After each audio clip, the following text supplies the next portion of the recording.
नमस्कार दोस्तों, आज हम लोग पढ़ेंगे कक्षा 10 के चैप्टर नंबर 4 के द्विघात समीकरण के प्रश्नावली 4.1 लिखा है कि जांच कीजिए कि क्या निम्न द्विघात समीकरण है या नहीं है। देखिए, ये समीकरण दिया गया है और पूछ रहा है कि द्विघात समीकरण है कि नहीं है। ठीक है, इसे हम लोग समीकरण द्विघात समीकरण के रूप में पहले इसमें हम लोग तोड़ेंगे, उसके बाद देखेंगे कि ये अगर जिसका घात 2 होगा वो हम लोग का द्विघात समीकरण होगा, और जिसका घात 2 नहीं होगा वो हम लोग का द्विघात समीकरण नहीं होगा। ठीक है, तो चलिए इसे हल करते हैं। देखिए, ये हमारा पहला क्वेश्चन है कि x + 1 का स्क्वायर बराबर 2x - 3। इसे हम करेंगे तो देखिए x² + 1 + 2x बराबर, ये गुणा करेंगे 2x - 6। ये जो है ना हम लोग a + b के होल स्क्वायर पर तोड़े हैं। कैसे? a² + b² + 2ab। ठीक है, देखिए यहाँ पर हम लोग का x² यानी कि देखिए 2 घात आ गया ना। 2 घात के अलावा कोई भी और घात नहीं है इसमें, और ये देखिए 2 से 2 कट जाएगा और ये आपका बचेगा मेरे x² इधर आएगा तो ये -7 हो जाएगा। इससे मतलब नहीं है, मतलब बस इससे है। देखिए 2 घात है इसलिए हमारा यह द्विघात समीकरण है। ठीक है, द्विघात समीकरण है। ठीक है, ये हम लोग का द्विघात समीकरण है। अब क्वेश्चन नंबर 2 देखते हैं। क्वेश्चन नंबर 2 क्या दिया गया है। क्वेश्चन नंबर 2 दिया है x² - 3x। x इस तरह से लिखेंगे, x² - 3x बराबर -6 और +2x। देखिए ये देखिए इसमें भी 2 घात है ना, 2 घात।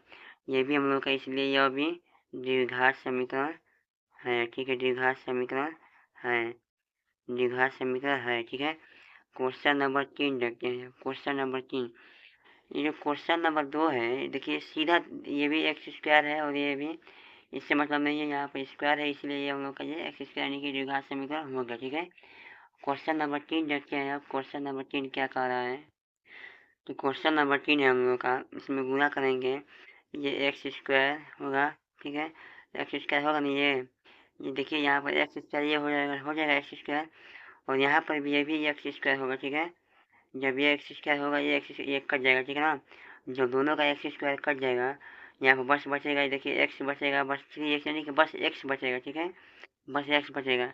ये हम लोग का द्विघात समीकरण नहीं है। ठीक है, ये द्विघात समीकरण नहीं है। चलिए क्वेश्चन नंबर 4 देखते हैं। क्वेश्चन नंबर 4 देखिए, ये है आपका x²। जब यहाँ पर 2x² गुणा करेंगे और यहाँ पर देखिए ये x², जब ये इधर आएगा तो ये आपका x² बचेगा, यानी कि ये द्विघात समीकरण हम लोग का है। ठीक है, ये हम लोग का द्विघात समीकरण है। अब देखिए हम लोग का यहाँ पर ये क्वेश्चन नंबर 5 है। 2x², देखिए ये x है और ये x 2x यानी कि 2x² होगा ना ये, और यहाँ पर आपका x² होगा। ठीक है, जब ये इधर आएगा घट जाएगा, हम लोग का बस सिर्फ x² बचेगा। ठीक है, जब x² बचेगा तो इसलिए हमारा ये द्विघात समीकरण है। ठीक है, चलिए क्वेश्चन नंबर 6 देखते हैं। क्वेश्चन नंबर 6 बहुत ही आसान। देखिए यहाँ पर x² है और इसे हम लोग करेंगे तो x² बचेगा, ये हम लोग का ये कट जाएगा, ये हम लोग का ये आपका द्विघात समीकरण नहीं है। ठीक है, ये भी द्विघात समीकरण नहीं है। अब आपके दिमाग में एक बात आएगा कि भैया आप कैसे ये सीधा कटा दे रहे हैं, ये सही नहीं बता रहे हैं। तो देखिए मैं आपको यहाँ पर ट्रिक बता रहा हूँ। ठीक है, ट्रिक बता रहा हूँ, बहुत आसान ट्रिक बता रहा हूँ, जो कि आपको पेपर में बहुत आपको लाभदायक होगा। ठीक है, ये बहुत आपको आसानी से मैं आपको बता रहा हूँ, शॉर्टकट। देखिए जब ऐसा सवाल आएगा तो ऐसा नहीं आएगा कि 5 नंबर का आएगा, ये तो आपको 1 ही नंबर का आएगा। जब पेपर में 1 नंबर का आएगा तो ज़्यादा करने से क्या फ़ायदा है, इसीलिए सीधा यहाँ पर कटाइए और यहाँ पर लिख दीजिए, नहीं है लिख दीजिए। ठीक है, चलिए क्वेश्चन नंबर 7 देखते हैं।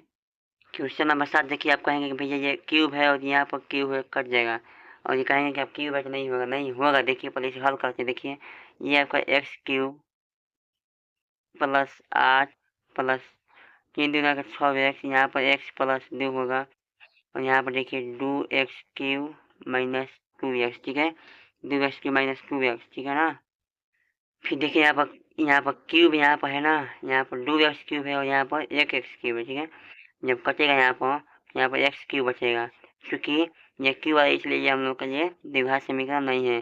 चलिए क्वेश्चन नंबर 8 की ओर चलते हैं। क्वेश्चन नंबर 8 देखिए, यहाँ पर 2x³ है यहाँ पर, और यहाँ पर देखिए जब x³ लिखेंगे यहाँ पर ना, जब इसे x³ करेंगे हम लोग यहाँ पर एक्स क्यूब कट जाएगा, यानी कि द्विघात समीकरण हम लोग का है, बचेगा सिर्फ एक्स स्क्वायर। ठीक है, ये हम लोग का द्विघात समीकरण है। मुझे आशा है कि आप लोगों को ये जो ट्रिक मैंने बताया है आप लोगों को पसंद आया होगा। ठीक है, यदि ट्रिक आप लोगों को पसंद आया होगा तो एक वीडियो को लाइक कर दीजिएगा और चैनल को सब्सक्राइब कर दीजिएगा और एक प्यारा से कमेंट कर दीजिएगा। मिलते हैं अगली वीडियो में, तब तक के लिए जय हिंद, जय भारत।